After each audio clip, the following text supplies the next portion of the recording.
Halo. Oke, langsung aja ya kita kupas tuntas sumber menarik kita kali ini. Kita nemu video YouTube nih tentang Dr. John Scharfenberg. Dia ini dokter, ahli gizi, profesor juga dari Loma Linda University, dan yang bikin wow, usianya udah 100 tahun tapi masih aktif banget. Wow, 100 tahun. Keren banget. Iya kan? Nah, sumber ini tuh ngebocorin rahasia sehat sama panjang umurnya dia. Plus, ngasih tahu juga soal beberapa vitamin penting yang sering banget kurang di kita, apalagi lansia. Jadi, misi kita hari ini, nyaring tips paling praktis sama fakta-fakta mengejutkan dari pengalaman hidupnya dia. Siap? Siap dong. Yang bikin ini menarik banget, menurut saya, ya gimana pengalaman pribadi Dr. Scharfenberg ini sejalan banget sama riset-riset soal gaya hidup sehat. Apalagi kan komunitasnya dia di Loma Linda itu kan salah satu blue zone ya, tempat orang-orangnya pada panjang umur gitu di atas rata-rata dunia. Jadi ini bukan kebetulan semata, ada polanya. Bener banget. Oke, kita mulai deh dari kebiasaannya dia. Yang pertama, ini nih, olahraga. Dia nekenin banget soal ini. Ada fakta yang, wah lumayan bikin kaget loh. Katanya, wanita obesitas tapi rajin olahraga tiap hari, itu ternyata harapan hidupnya bisa lebih panjang dari wanita berat badan normal tapi ya gitu deh, mager. Serius? Itu nunjukin banget ya pengaruh gerak badan. Iya, gila kan? Penting banget berarti. Dr. Scharfenberg juga bilang olahraga pas usia parubaya itu krusial buat ngurangin risiko Alzheimer nantinya. Dan dia sendiri di usia 100 masih kuat jalan kaki minimal sekitar 3 kiloan lah sehari. Mantap.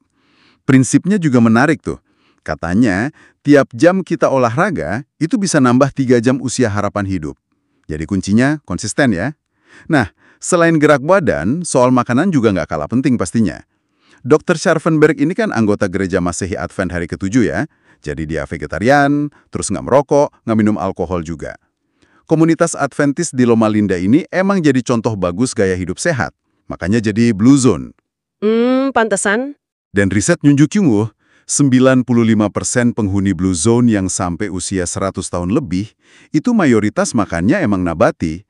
Banyak kacang-kacangan, biji-bijian utuh gitu. Ada studi lain juga nemuin. Anggota Adventis yang vegetarian, itu rata-rata hidup 1,5 sampai 2,4 tahun lebih lama dari yang nggak vegetarian. Wah, lumayan signifikan ya bedanya. Terus, jadi apa aja sih makanan andalan mereka yang bikin beda gitu? Ada bocoran spesifik? Ada nih. Mereka fokus ke 5 kelompok utama. Pertama, legum. Itu segala jenis kacang polong, lentil, buncis. Katanya Dr. Scharfenberg sendiri suka banget kapri. Kedua, biji-bijian utuh, kayak gras merah, barley, oatmeal. Ketiga, kacang-kacangan lain, kayak almond, kenari. Ini penting loh. Konsumsi kacang katanya bisa nurunin risiko serangan jantung sampai setengahnya. Wow, sampai setengahnya? Iya, buat kelompok yang berisiko tinggi ya. Tapi ingat porsinya juga, soalnya kalorinya lumayan tinggi. Pistachio disebut-sebut bagus juga. Oke. Terus yang keempat dan kelima? Yang keempat, buah-buahan. Kelima, sayuran. Intinya sih, variasinya itu penting banget, biar dapat semua fitokimia. Itu loh, senyawa alami di tanaman yang bantu ngelindungin tubuh dari penyakit kronis. Paham. Nah, Dr. Scharfenberg sendiri, dia punya favorit nggak? Selain kapri tadi. Di video itu disebutin dia nyaranin kedelai, terutama tahu. Sekitar 100 gram per hari katanya. Alasannya kayak protein, vitamin, mineral, plus ada isoflavon. Isoflavon ini katanya bisa bantu redain gejala menopause sama kurangin risiko kanker prostat atau payudara. Iya, tahu emang sumber protein nabati yang bagus banget. Tapi, ya perlu dicatat juga sih, buat sebagian orang, kedelai kadang bisa bikin masalah pencernaan. Atau kalau emang rentan, bisa sedikit nekan fungsi tiroid. Jadi, ya tetap perlu diperhatiin gimana reaksi tubuh masing-masing aja. Oke, noted. Selain tahu, ada lagi. Ada. Dia suka banget mangga, sampai dibilang raja buah. Ternyata, mangga ini kaya lutein sama zeaxanthin, bagus buat mata. Terus ada polifenol juga. Studi awal bilang, polifenol ini bisa bantu hambat pertumbuhan sel kanker payudara sama usus. Plus, mangga ini sumber vitamin B6 yang bagus, penting buat fungsi otak lansia. Oh ya? Mangga? Iya. Setengah cangkir mangga mentah aja itu udah bisa penuhin sekitar 10% kebutuhan B6 harian. Menarik banget kan? Menarik sih. Nah, ngomongin vitamin, Selain dari makanan dan gaya hidup tadi, video ini juga ngingetin soal beberapa vitamin kunci yang sering kurang. Apalagi kalau usia udah nambah. Yang pertama itu vitamin A. Katanya hampir separuh orang Amerika itu kurang vitamin ini. Setengahnya. Banyak juga ya? Iya, risikonya juga nggak main-main. Jadi gampang kena infeksi, terus masalah penglihatan serius, bahkan bisa sampai kematian. Vitamin A ini kan penting buat sel kulit, penglihatan, sama sistem imun. Tanda awal yang sering muncul di orang dewasa itu biasanya rabun senja. Rabun senja. Terus, cara aman dapetinnya gimana? Soalnya aku pernah dengar isu soal suplemen vitamin A gitu. Nah, tepat banget. Sumber ini nyaranin lebih baik dapatnya dari beta-karoten di makanan aja. Kayak wortel, belewa yang kuning itu, ubi jalar. Kenapa? Soalnya suplemen vitamin A kalau dosisnya ketinggian, itu ada kaitannya sama resiko osteoporosis. Jadi tulang gampang rapuh. Kalau dari beta-karoten di makanan, nggak ada resiko itu. Tubuh kita pintar kok, ngubah seperlunya aja jadi vitamin A. Oke, sip-sip. Jadi mending dari makanan ya. Vitamin berikutnya apa nih? Vitamin B12. Nah, ini masalahnya beda lagi. Penyerapan B12 di tubuh kita itu cenderung menurun seiring usia.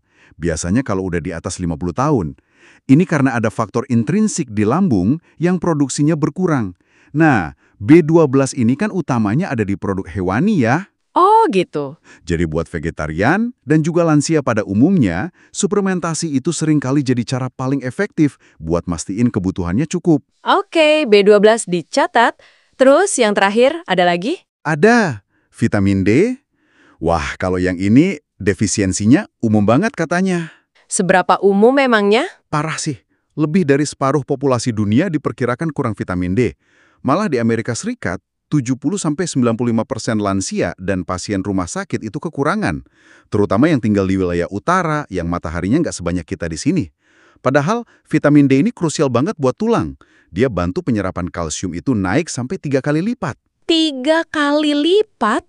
Gede banget efeknya. Iya. Terus ada kaitan juga sama tekanan darah, sama potensi ngurangin resiko beberapa jenis kanker. Sumber utamanya kan dari sinar matahari yang kena kulit kita. Nah, itu dia masalahnya. Kalau tinggal di tempat yang mataharinya jarang, atau kayak lansia yang mungkin udah jarang keluar rumah, gimana? Belum lagi kan kalau kebanyakan jemuran, takut resiko kanker kulit juga. Jadi serba salah ya. Betul, makanya buat lansia atau orang yang tinggal di daerah kurang matahari, suplementasi vitamin D itu sering banget jadi solusi yang paling masuk akal dan aman buat ngejar kadar optimalnya. Oke deh, jadi kalau kita coba tarik benang merahnya nih dari obrolan kita, olahraga teratur itu udah harga mati ya. Terus pola makan nabati, fokus ke makanan utuh kayak legum, kacang-kacangan, buah-buahan, ingat mangga favorit Dr. Sta tadi, sama kedelai atau tahu. Itu jadi fondasi penting. Plus kita juga perlu lebih sadar nih sama potensi kekurangan vitamin A, B12, sama D, terutama seiring bertambahnya usia. Dan ya, siap-siap cari sumber makanan yang tepat atau kalau perlu pertimbangkan suplemen. Gitu ya? Bener banget. Ini sekaligus ngingetin kita ya, kalau umur panjang itu bukan cuma soal 1–2 hal aja, tapi ini tuh kayak paket lengkap gaya hidup gitu.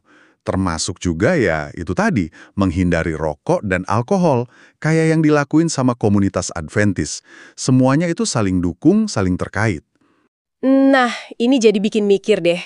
Kalau Loma Linda bisa jadi blue zone salah satunya karena gaya hidup Adventisnya, kira-kira nih, ada elemen gaya hidup mereka yang lain nggak ya selain diet sama olahraga yang udah kita bahas tadi?